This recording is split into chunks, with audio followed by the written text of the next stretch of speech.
एक कॉन्स्टिट्यूशन दिया, वो कॉन्स्टिट्यूशन जो दुनिया में माना जाता है। उन्होंने बहुत तकलीफें उठाई, मगर तकलीफों में भी वो कभी भूले नहीं।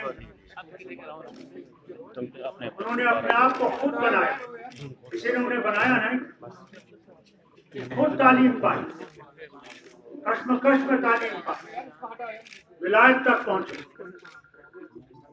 और एक बहुत बड़े वकील बने। दुनिया मानती है कि उन्होंने जो आईन इस वतन को दिया है वो आईन दुनिया में सबसे बेहतरीन आईन।